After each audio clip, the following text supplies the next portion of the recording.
The bruise on Cora's jaw was a fading yellow, blending into the soot smeared across her cheek. 3 years of marriage to Hyram meant 3 years of learning to breathe shallow, of memorizing the exact cadence of his boots hitting the porch. But tonight, the footsteps were too heavy, too deliberate. When the cabin door swung open, it wasn't the devil she knew. It was a man carved from the mountains, bringing a storm that would tear her cage apart. Winter didn't just fall on Bitter Creek. It drove itself into the ground like a rusted nail. Inside the one-room cabin, Cora stood over the cast-iron stove. The heat radiating from the metal did nothing to chase the chill from her bones. She stirred a pot of thin rabbit stew. Her right arm hung a little closer to her side than her left. 2 ribs were cracked. She knew they were cracked because they clicked when she took too deep a breath. Hyram had done that on Tuesday. It was Friday now. She didn't pray anymore. Prayer was for women who lived in towns with churches, women whose husbands didn't smell sourly of fermented mash and unwashed wool. Cora's reality was a cold, hard floor, and a ceiling that leaked when the snow melted. Hope was a luxury she couldn't afford. It took too much energy to hope. It was easier to just survive the next 10 minutes. Then the 10 minutes after that, Hyram sat at the scarred wooden table behind her. He was carving a piece of pine with a dull knife. Shavings fell to the floor, mingling with the dirt Cora had swept into a corner just that morning. She didn't say a word about the mess. Speaking to Hyram when he had the whiskey bottle open was like striking a match in a dry barn. You never knew if it would just flicker out or burn the whole place down. "Smells burnt," Hyram muttered. His voice was growly, thick with the drink. "It's not burnt, Hyram," Cora said quietly. Her voice was flat, emotionless. She had learned long ago that showing fear fed him and showing anger provoked him. Dead air was her only defense. "Don't talk back to me, woman." The scraping of his knife stopped it. Cora froze. The wooden spoon in her hand hovered over the pot. She calculated the distance between the stove and the door. A useless habit. The door was barred from the inside, and even if she made it out, the blizzard howling against the chinking would freeze her solid before she reached the next property. "I wasn't," she murmured, lowering her head. Hyram pushed his chair back. The wood scraped harshly against the floorboards. Cora squeezed her eyes shut, her shoulders bracing for the impact. She knew the routine. He would find a flaw in the meal, in the house, in her face. He would use his heavy hands to correct it. 3 years of this had ground her down to a nub. She used to fight back. She used to scream. Now she just turned her head to protect her teeth. He stepped up behind her. She could smell the stale tobacco on his breath. "You think you're better than me?" he whispered, his fingers gripping the back of her neck. He squeezed, digging his dirty nails into her skin. "You think 'cause your daddy wore a suit, you don't belong in this dirt." "No, Hyram, look at me." Cora turned her head slowly. His face was flushed, his eyes bloodshot and mean. He raised his left hand. Before he could strike, the heavy oak door of the cabin shuddered. It wasn't the wind. The wind rattled. This was a solid, massive thump, the kind of sound a falling tree makes. Hyram released her neck, his hand dropping to his side. He turned toward the door, his brow furrowing. Who in the hell is out there in this mess? Cora took a shallow breath, feeling the click in her ribs. She pressed herself back against the stove, grateful for the interruption, though a new knot of dread tightened in her stomach. Strangers in Bitter Creek were rarely a good thing. Another knock. Harder this time. The iron hinges groaned. "I'm coming! Hold your damn horses!" Hyram yelled, grabbing his shotgun from the corner. He stomped to the door and threw the bolt. The wind blew the door inward with violent force, tearing it from Hyram's grip. Snow swirled into the room, instantly clear as throat, coating the floorboards and putting out the single kerosene lantern on the table. In the grey light of the doorway stood a shadow that blocked out the storm. He was huge. That was the only word Cora's exhausted mind could supply.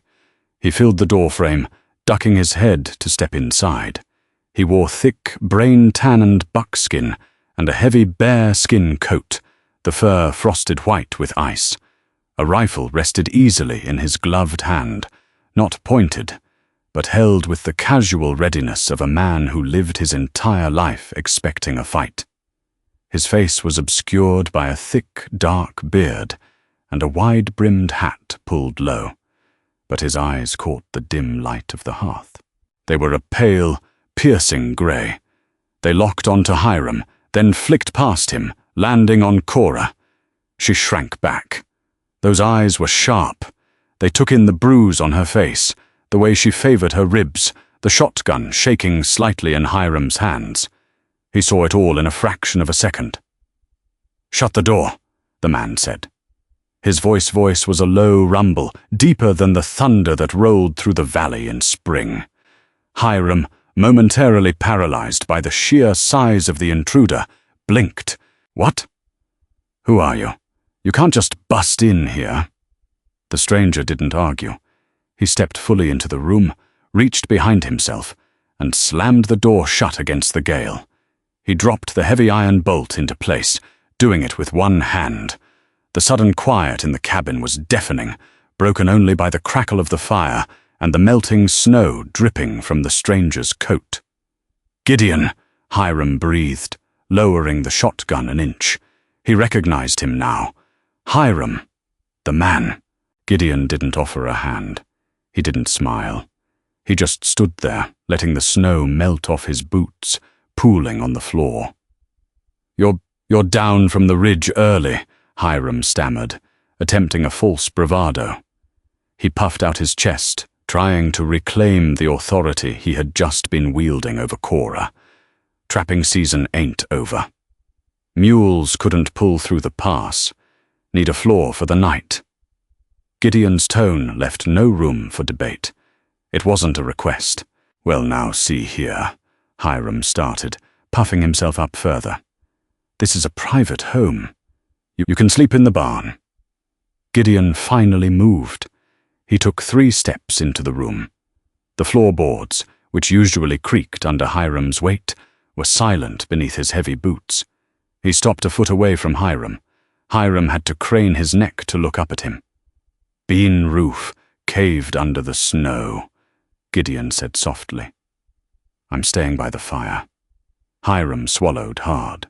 The shotgun in his hand suddenly looked like a child's toy next to the massive buffalo rifle Gideon held. Right. Of course, just for the night. You owe me a hide for the trouble, though." Gideon didn't answer.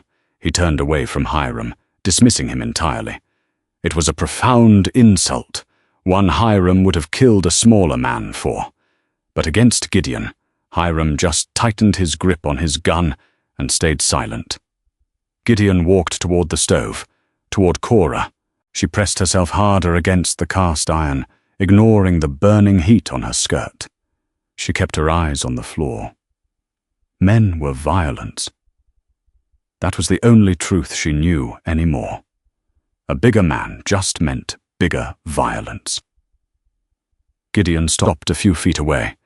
He unbuttoned his heavy coat. "Hold this," he said. Cora flinched, raising her arms instinctively to cover her head, but no blow came. She opened her eyes.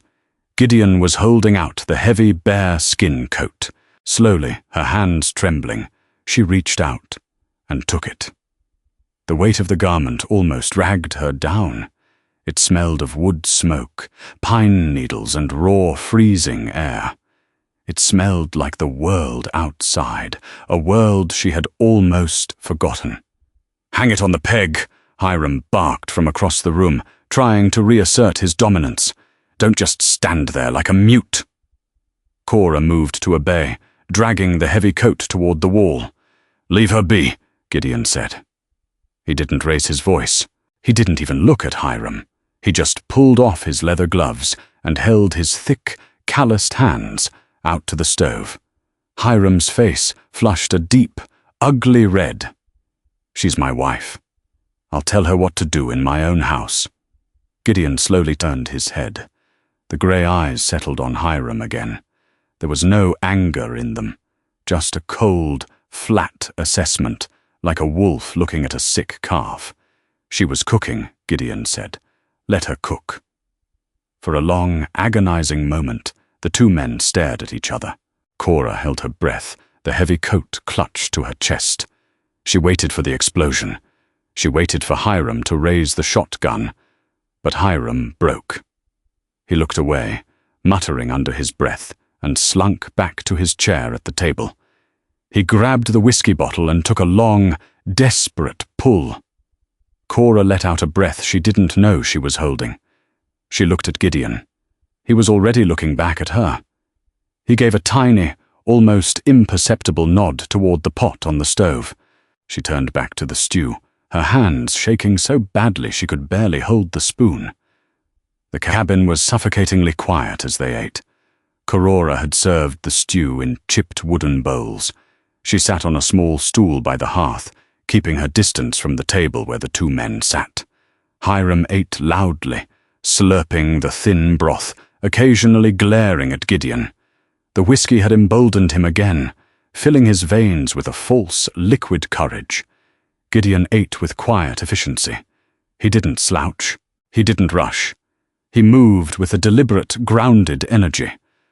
"Trapping must be bad this year if you're begging for floors to sleep on," Hyram sneered, wiping his mouth with the back of his hand. Gideon set his spoon down. "Trapping's fine. Then why come down in a blizzard?" "Told you. Mules couldn't pass." Gideon didn't elaborate. He didn't feel the need to fill the silence. Hyram hated silence. Silence meant he wasn't the center of attention. He slammed his fist on the table, making the bowls rattle. Cora flinched, her shoulders jumping up to her ears. "Woman!" Hyram snapped, turning his frustration on the only target he felt safe attacking. "Get me more bread." Cora stood up quickly, ignoring the sharp pain in her ribs. "We're out, Hyram. That was the last of the loaf." Hyram's eyes narrowed. He stood up, knocking his chair back. "I told you to bake yesterday." "The flour," she started, her voice barely a whisper. "We've been out of flour for a week." "Don't you lie to me in front of company," he hissed, taking a heavy step toward her. The alcohol made him clumsy, but no less dangerous. He raised his hand, the familiar prelude to the violence that governed her life. Cora braced herself. She didn't close her eyes this time. She just watched the hand, calculating the angle, knowing how to turn so her jaw wouldn't take the full brunt of the strike. The strike never landed. Gideon moved faster than a man his size had any right to. He didn't jump or shout. He simply stood, took one long stride, and placed his hand flat against the center of Hyram's chest. The forward momentum of Hyram's drunken charge was stopped dead. It was like he had walked into an anvil. The breath rushed out of his lungs in a sharp hiss. "Sit down," Gideon said. The words were a low vibration in the small room. Hyram struggled against the hand, pressing into his chest. "Get your hands off me, Rush. This is family business. Sit down," Gideon repeated. He didn't push. He just held his ground, an immovable object. Hyram looked up at Gideon's face.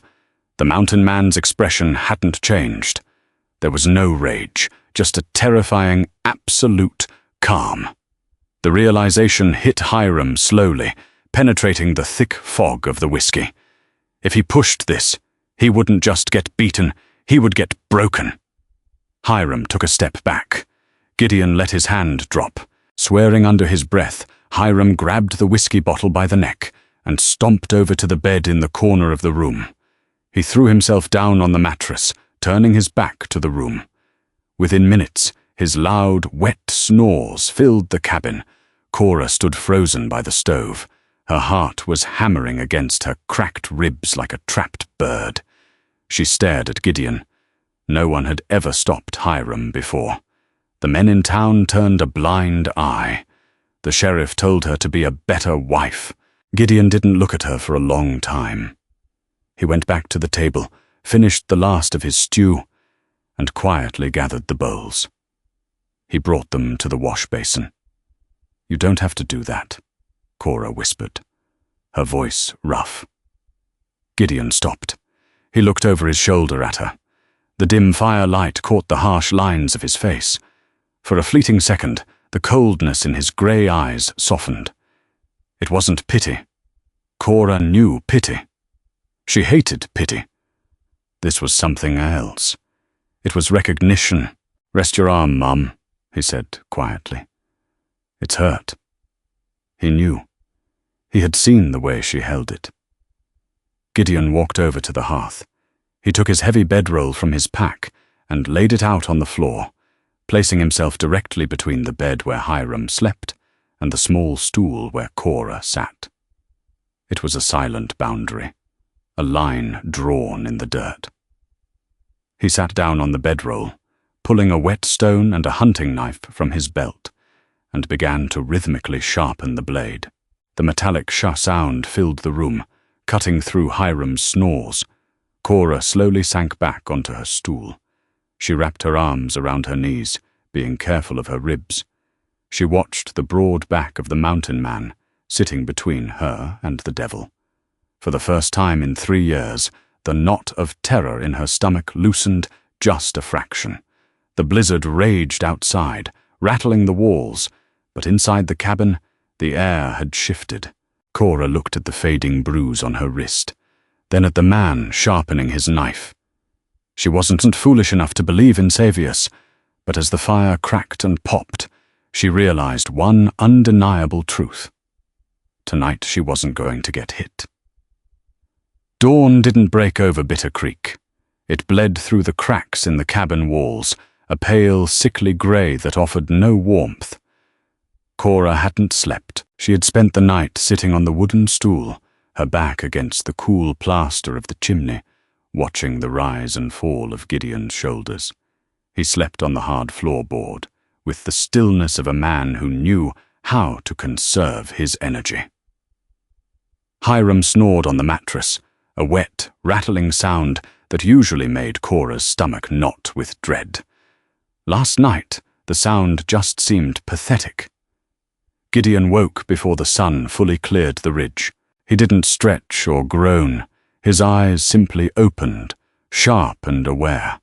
He sat up, rolled his bedroll with tight, efficient movements, and strapped it to his pack. He stepped outside into the biting cold without a word, leaving the door unlatched just enough so the heavy iron hinges wouldn't squeal and wake Hyram. When Hyram finally stirred an hour later, the cabin was freezing. He sat up on the edge of the bed, rubbing his face with dirty hands, hawking and spitting onto the floor. He looked at the empty space where Gideon had slept, then at Cora. "Where is he?" Hyram demanded. His voice was thick with sleep and last night's whiskey. "Outside," Cora said flatly. She was at the table, trying to work a needle through a tear in Hyram's heavy woolen sock. Her fingers were stiff with cold. Hyram sneered, his hangover making him instantly combative. "Good. Let him freeze. Cocky son of a coming into my house, eating my food." He stood up unsteady on his feet and kicked the leg of the table. "Where's the coffee?" "We don't have coffee, Hyram. We ran out 3 days ago." He glared at her, his jaw working as if chewing on an insult. He stepped toward her, his hand twitching. The liquid courage from the night before was souring into a mean, dry ache in his temples. He needed something to hit. He needed to reassert the natural order of the cabin. The front door pushed open. Gideon walked in. He carried a stack of chopped firewood that would have taken Hyram an hour to split. The logs were perfectly quartered, stacked high in Gideon's massive arms. He didn't look at Hyram. He walked straight to the hearth and dropped the wood into the metal bin with a heavy final clatter. Hyram stopped in his tracks, the bluster drained out of him, replaced by a sullen, simmering resentment. He hated Gideon in that moment. He hated him for being bigger, for being quiet, for chopping the wood that Hyram had been putting off for a week. "Storm broke," Hyram said, crossing his arms over his chest, trying to look imposing in his stained long johns. "You can move on." Gideon took a piece of kindling and knelt by the stove, feeding the dying embers. "Snow's 3 F deep in the pass. Drifts are higher. A horse would break its leg. A man would freeze." "That ain't my problem," Hyram shot back. "This ain't a boarding house." Gideon slowly stood up. He reached into the leather pouch at his belt and pulled out a silver dollar. He tossed it through the air. It hit the wooden table with a sharp clack and spun, coming to a rest right next to Cora's sewing hand. For the floor, Gideon said his voice was entirely devoid of respect. It was a transaction. Hyram stared at the coin. A silver dollar was more than a week's wages at the mill. His greed fought a brief losing battle with his pride. He snatched the coin off the table and shoved it into his pocket. "You leave at first light tomorrow," Hyram muttered, turning away to find his boots. "And stay out of my way." Gideon didn't reply. He walked back to the door and stepped outside again. Cora stared at the spot on the table where the coin had been. It was the first time she had seen someone by Hyram's compliance. It made her husband look small, cheap, and entirely manageable. She stood up to start boiling water for the oats. As she lifted the heavy iron kettle, a sharp jolt of pain shot through her right side. She gasped, dropping the kettle with a loud clang. It rolled across the floor, splashing leftover water onto the boards. Hyram spun around his face, dark. "You clumsy, stupid, pick it up." Cora clutched her side, trying to breathe through the clicking in her ribs. "I'm sorry." My grip slipped. "Pick it up." Hyram roared, taking 3 rapid steps toward her. The anger he couldn't unleash on Gideon found its familiar, easy target. Before he could cross the room, the window darkened. Gideon was standing outside, looking in through the frosted glass. He wasn't doing anything. He was just standing there, an axe resting easily on his shoulder, his cold grey eyes locked on Hyram. Hyram stopped her. He looked at the window, then at Cora, his hands clenched into fists at his sides. He was trapped in his own home, emasculated by a silent shadow. He let out a breathless sound of pure frustration, turned on his heel, and grabbed his heavy coat off the peg. "I'm going to the shed to check the traps," Hyram spat. "Have the oats ready when I get back, or God help you." He slammed the door behind him. Cora stood alone in the quiet cabin. She slowly bent down, wincing, and picked up the kettle. She walked to the window and looked out. Hyram was trudging through the snow toward the tree iron, his shoulders hunched. Gideon was still standing by the chopping block. He met her gaze through the glass. He didn't smile, and he didn't offer a reassuring nod. He just picked up another log, set it on the block, and brought the axe down in a single, devastating arc. By mid-afternoon, the silence in the cabin was stretched so tight it felt like it might snap and take off someone's head. Hyram had returned from the shed with a bottle of clear, foul-smelling corn liquor he had hidden in a grain barrel. He sat at the table, drinking steadily. With every hour that passed, his resentment festered. He glared at Gideon, who sat on his bed roll by the fire, methodically greasing his boots. Hyram couldn't stand it anymore. He couldn't stand the sight of the mountain man sitting in his house, breathing his air, making him feel like a coward. He needed a victory. He needed to prove he was still the master of his domain. He slammed his empty glass onto the table. "Cora!" Hyram barked. Cora, who had been trying to mend a shirt in the corner, stiffened. "Yes, Hyram. Go down to the creek. Get a fresh bucket of water. This well water tastes like dirt." Cora looked out the window. The snow was knee-deep, undisturbed since the blizzard. The creek was a quarter-mile away, down a steep incline. "The creek will be frozen solid, Hyram," she said quietly. "I'd have to break the ice, then take the iron bar and break it." He snapped, his voice rising. "Did I ask for your back talk?" I said, "I want fresh water." She looked at her right arm, pressed close to her injured ribs. Wielding an iron bar to smash through 3 in of creek ice was a two-handed job. It would be agony. Hyram knew this. That was the point. "Hyram, please let me just boil some snow." Hyram was out of his chair in a flash. The liquor made him fast, overriding his usual lethargy. He grabbed her by the shoulder of her dress, his fingers digging into her collarbone. "I said," he hissed, his face inches from hers. "Get the water." He shoved her hard toward the door. Cora stumbled, crying out as the sudden movement jarred her broken ribs. She hit the doorframe and slid to the floor, gasping for air. From his spot by the fire, Gideon stopped greasing his boots. He set the rag down. The movement was slow, deliberate. Hyram saw it. He pointed a shaking finger at Gideon. "Don't you even think about it. She's my wife. I tell her what to do.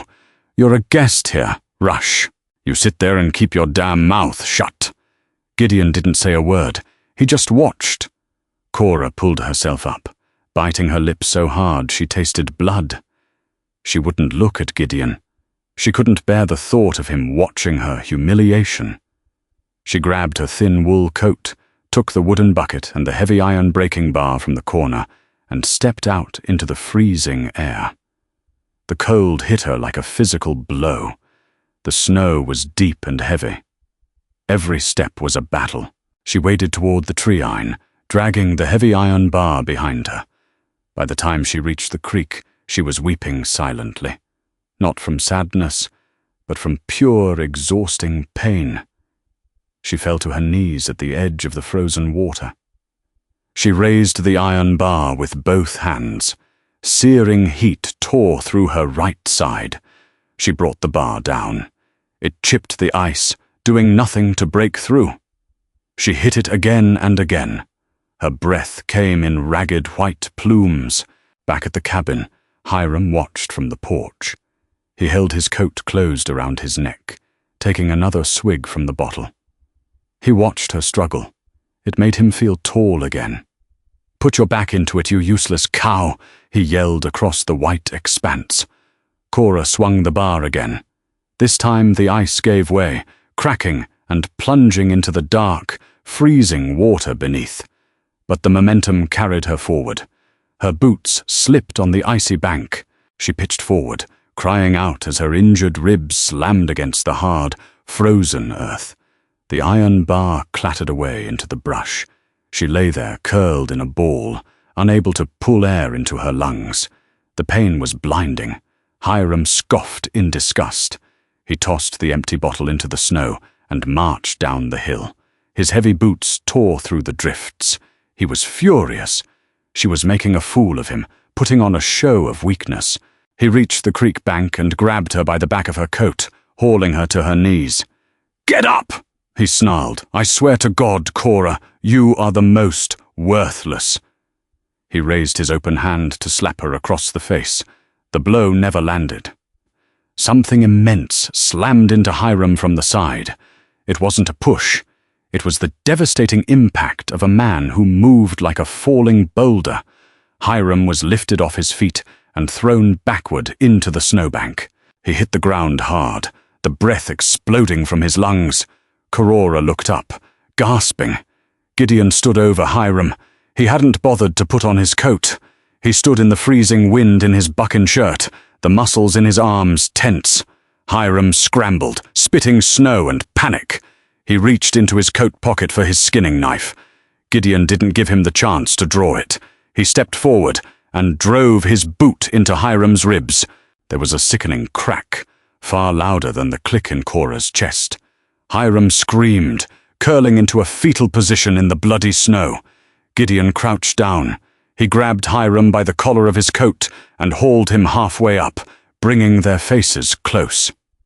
"You raise a hand to her again," Gideon said, his voice barely louder than the wind rattling the bare branches above them. "I'll skin you alive and leave you for the wolves. You understand?" Hyram could only whimper, clutching his side. Gideon dropped him back into the snow in disgust. He turned to Cora. The terrifying violence that had just possessed him vanished in an instant, replaced by that same cold, grounded calm. He didn't offer a hand to help her up. He knew she wouldn't take it. Instead, he reached down, picked up the iron bar, and then grabbed the wooden bucket. He dunked the bucket into the freezing water, pulling it up full, and set it on the bank next to her. "I'm leaving at first light," Gideon said, looking down at her. "The snow's deep, but it's walkable." Cora stared at him, clutching her side, shivering violently in the cold. "He's going to kill you eventually," Gideon stated. It wasn't dramatic. It was a simple observation of fact. "You can stay here and let him bury you in the spring?" He turned and started walking back up the hill toward the cabin, carrying the heavy iron bar as if it weighed nothing. He stopped after a few yards and looked back over his shoulder. "Or you can walk out." Hyram didn't walk back to the cabin. He crawled. He dragged himself through the heavy snow, clutching his right side, leaving a ragged, dark trail behind him. Every few feet, he stopped to spit pink froth into the white powder. Cora walked 10 paces behind him, carrying the wooden bucket of freezing water. Her own ribs burned with a dull, sickening heat, but she kept her back straight. When they finally breached the cabin door, the warmth of the stove hit them like a physical wall. Hyram collapsed onto the floorboards, groaning, curling into a tight ball of misery. Gideon was sitting on his bedroll. He hadn't moved to help Hyram in, and he didn't move now. He watched the man writhe on the floor with the detached interest of a man watching a crushed beetle. Cora set the bucket by the wash basin. She didn't go to her husband. She didn't kneel beside him to assess the damage. For 3 years, her survival had depended on tending to his moods, his hangovers, his injuries. She had patched his knuckles after bar fights and iced his head after benders. Now she just looked at him. He looked small, a pathetic, dirty man clutching his chest on a filthy floor. Slowly, painfully, Hyram managed to drag himself up onto the mattress. He lay there, his breath hitching, his face pale and slick with a cold sweat. The silence returned to the cabin, but the texture of it had changed. It was no longer the suffocating, tense quiet of a predator stalking prey. It was the hollow, final quiet of a ruined house. Night fell hard. The wind picked up, howling through the pines and rattling the loose chinking in the walls. The temperature inside the cabin plummeted. Cora sat on her stool by the dying fire, staring into the orange embers. She thought about her father's house in Missouri, the smell of pipe tobacco, and the ticking of the grandfather clock in the parlor. She thought about the man Hyram had pretended to be when he courted her, a quiet, hard-working timberman who promised her a piece of the sprawling frontier. He had lied. The frontier was just a different kind of cage built with snow and isolation instead of iron bars. He's going to leave you out there. The voice was a wet, ragged whisper. Cora turned her head. Hyram was looking at her from the bed. His eyes were feverish in the dim light. "You hear me, Cora?" he wheezed. "He don't care about you. He's a mountain savage. Once you get up in that pass and the snow's waist deep, he ain't going to slow down for a crippled woman. You'll freeze to death in a snowbank, or the wolves will get you." Cora didn't answer. "You stay here," Hyram continued, his voice taking on a desperate, whining edge. "I'm hurt, bud. You got to tend to me. It's your duty before God. You leave and you're a dead Cora stood up. The movement sent a sharp spike of pain through her side, but she ignored it. She walked to the small wooden chest at the foot of the bed. Hyram flinched as she approached, pressing himself into the mattress, expecting a blow. She didn't look at him. She opened the chest. She took out a canvas sack. Into it, she placed 2 pairs of heavy wool socks, a tin cup, a small block of lye soap, and a heavy bone-handled comb that had belonged to her mother. It was all she owned in the world that mattered. "What are you doing?" Hyram demanded, panic finally bleeding through the pain. "Put that back. You ain't going nowhere." She closed the chest. She walked back to the hearth and set the sack down next to Gideon's heavy pack. Gideon was awake. He lay on his side, his head propped on a saddlebag, watching her. He didn't offer a word of encouragement. He didn't smile. He just watched her place her meager belongings next to his. Acknowledging the choice she had made, Cora sat back down on the stool. "You're a dead woman, Cora!" Hyram shouted, the effort causing him to cough violently, spitting more blood onto his chin. "You walk out that door. You're dead." Cora looked at the heavy oak door. She thought about the crushing cold outside. She thought about the miles of deep snow, the steep ridges, the sheer drop-offs of the pass. Hyram was right. She might die out there. She was weak, her ribs were broken, and she had no winter gear. But as she listened to the pathetic, rattling breaths of the man on the bed, she realized the fundamental truth. If she stayed, she was already dead. The cabin was a grave. The only difference was that if she left, she would die on her feet, breathing free air. She turned her back to the bed, pulled her thin shawl tighter around her shoulders, and waited for the dawn. The morning light did not arrive with the gentle warmth of dawn. It was a brutal, blinding white that stripped the shadows from the corners of the cabin and exposed the squalor. The storm had finally blown itself out somewhere over the northern ridges, leaving behind a sky the color of a bruised iron skillet and a landscape buried beneath 3 ft of fresh, unbroken powder. Inside the cabin, the temperature was dropping rapidly. The fire had burned down to a fragile bed of grey ash. Gideon moved through the freezing room with the same quiet, mechanical efficiency as the day before. He did not stretch. He did not rub the sleep from his eyes. He simply rolled his bedroll, pulled the leather straps tight, and checked the heavy brass action on his buffalo rifle. He strapped his wide, wood-framed snowshoes to the outside of his pack. He did not eat the remaining cold oats. He did not take a drink from the water bucket. He simply prepared his gear for the burden of the mountain. Cora stood by the front door. She wore her thin wool coat, the one with the frayed cuffs and the missing brass button. Her small canvas sack was clutched tightly in her uninjured hand. She was shivering uncontrollably, her teeth clicking together in a rapid, involuntary rhythm, and she had not even stepped outside yet. The biting draft whistling through the cracks in the window pane was a clear warning of the absolute zero waiting beyond the timber walls. Gideon walked over to the scarred wooden table. He picked up Hyram's double-barreled shotgun. "Hey," Hyram croaked from the mattress. The sound was wet and pathetic, the voice of a man broken from the inside out. He tried to sit up, his face instantly twisting in agony as his shattered ribs shifted. He collapsed back onto the dirty pillows, gasping. "Put that down. That's my property. You ain't taking my gun." Gideon did not look at him. He held the shotgun loosely in one hand and pressed the release lever with his thumb. The action broke open with a sharp metallic snap. 2 red paper shells popped slightly out of the breech. Gideon plucked them out with his thick, gloved fingers. He snapped the empty gun shut.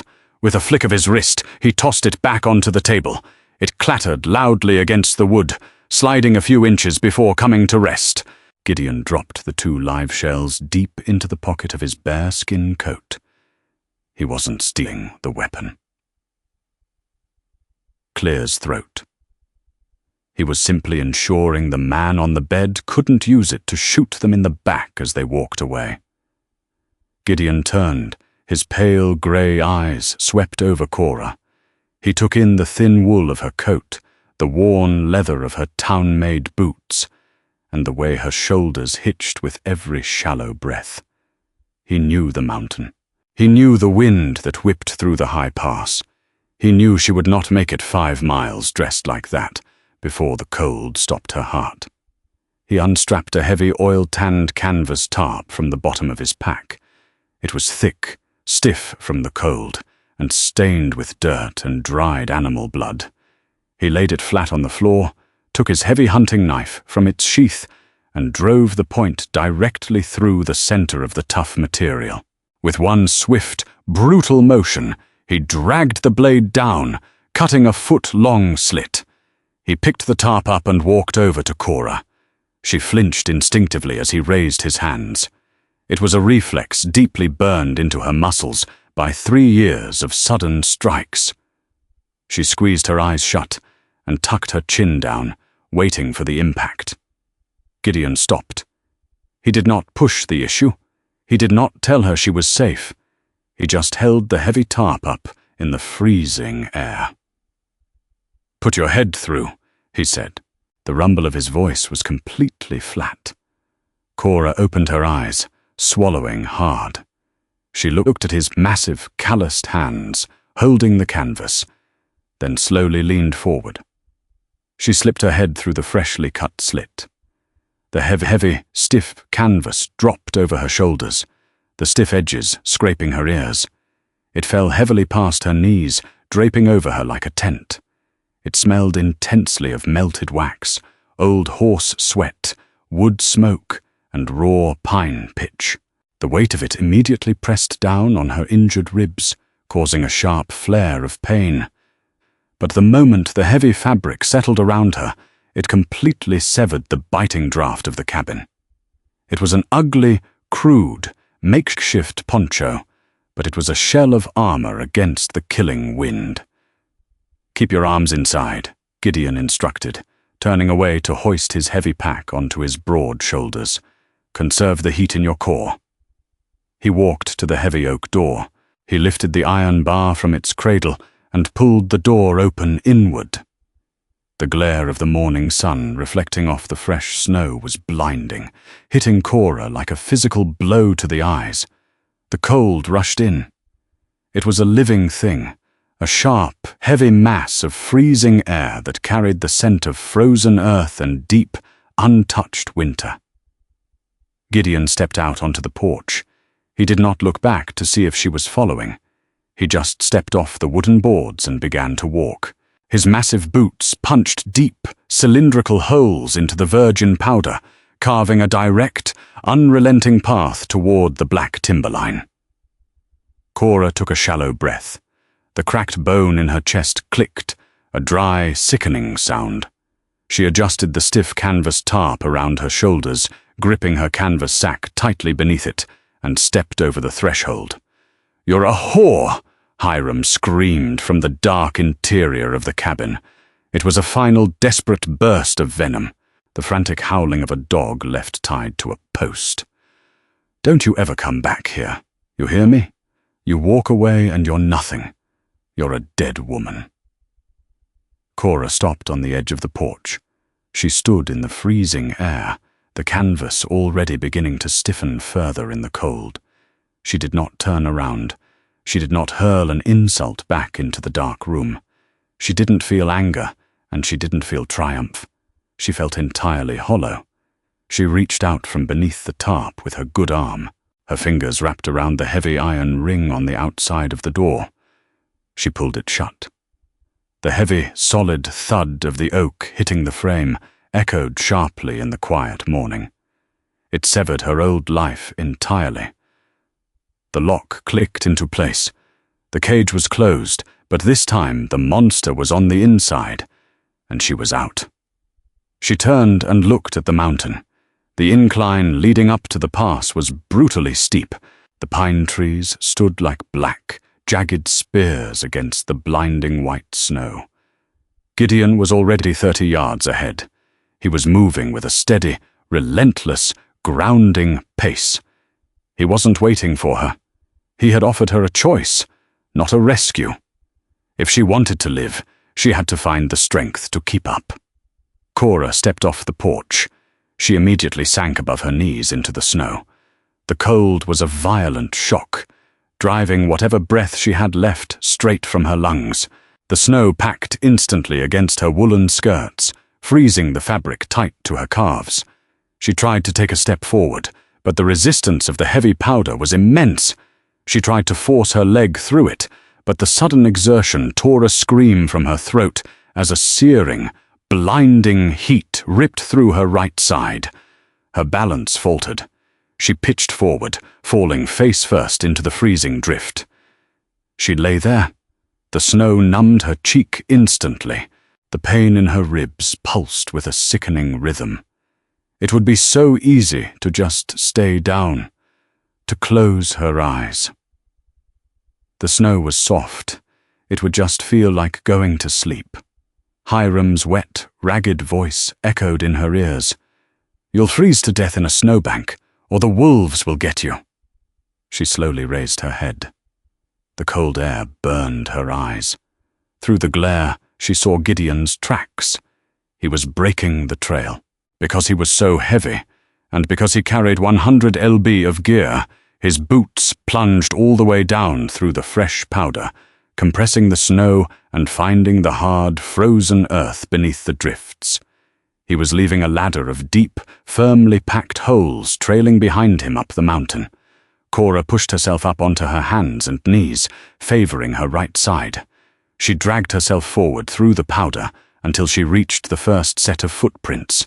She planted her left boot securely into the deep impression Gideon had left. She gritted her teeth, clamped her jaw shut until her teeth ached, and forced herself to stand upright. She lifted her right leg, fighting the paralyzing agony in her chest, and dropped her boot into his next track. The packed snow held her weight perfectly. She brought her left foot forward, lifting it high out of the deep powder, and stepped into his next track. It was agonizing, excruciatingly slow work. Every single step required total concentration. Lift the leg high, drop it into the narrow hole, shift the weight, drag the body forward, ignore the white, hot nail driving into her ribs. But she was moving. She was walking in the footsteps of a giant, using the physical path he crushed through the wilderness to survive. An hour passed. Then 2. Time lost its meaning, replaced entirely by the rhythmic crunch of boots and the desperate whee of her own breathing. The cabin disappeared behind the lower ridge. The world became nothing but blinding white snow, black trees, and the vast, uncaring grey sky. The silence of the high country was absolute. It pressed against her ears, broken only by the harsh, ragged rasp of her lungs, and the distant rhythmic crunch of Gideon's boots further up the incline. Her legs were completely numb from the knees down. Her face burned with fierce windburn, the skin pulled tight and raw. The sharp pain in her ribs had dulled into a constant, nauseating throb that pulsed in time with her heartbeat. But underneath the overwhelming physical agony, a strange, quiet shift was taking place in her mind.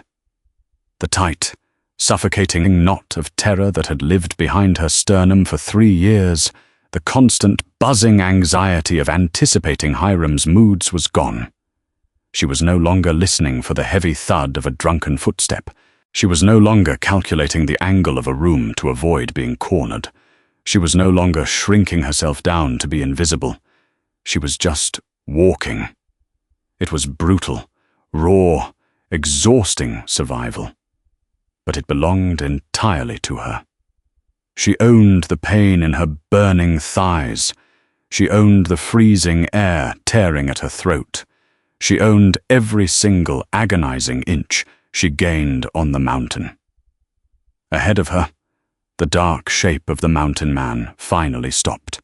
They had reached the crest of the first major ridge. Gideon turned around. He rested the barrel of his heavy buffalo rifle easily on his wide shoulder. He stood in the howling wind, watching her struggle up the last steep incline. He did not offer a hand to pull her up. He did not shout words of encouragement over the gale. He just stood there like a stone pillar, rooted deep in the earth, waiting. Cora reached the top. She stopped 10 fehorf away from him. Her head bowed beneath the stiff canvas tarp, fighting desperately to pull thin, freezing air into her burning lungs. Her boots slid securely into his final set of tracks. Gideon unslung a heavy fur-covered leather canteen from his shoulder. He pulled the cork with his teeth, took a small measured sip, and then held it out toward her. Cora looked up. Her lips were cracked and bleeding. Her cheeks a dark, bruised red from the wind. She reached out from beneath the tarp with her trembling left hand and took the canteen. The water was ice cold, shocking her system, but it felt like pure life pouring down her dry, dusty throat. She drank 3 swallows, capped it, and handed it back. "Thank you," she whispered. Her voice was nothing more than a dry rasp, swallowed instantly by the wind. Gideon slung the canteen back over his shoulder. He looked at her. He looked at the fading yellow bruise on her jaw, the profound exhaustion shaking her small frame, and the fierce, desperate light burning in her eyes. It was not the look of a victim. It was the look of a trapped animal that had finally chewed its own leg off to escape the iron snare. Bleeding but free, he gave a single short nod. It was an acknowledgement, a recognition of grit. "Wind's picking up hard," he said, turning his broad back to the ridge and looking out over the vast, jagged expanse of the high pass. "Keep your feet in my tracks." He started walking again, beginning the long descent into the wild, unforgiving expanse of the high country. Cora watched his back for a moment. She adjusted the heavy canvas over her shoulders, pulling it tighter to trap her fading body heat.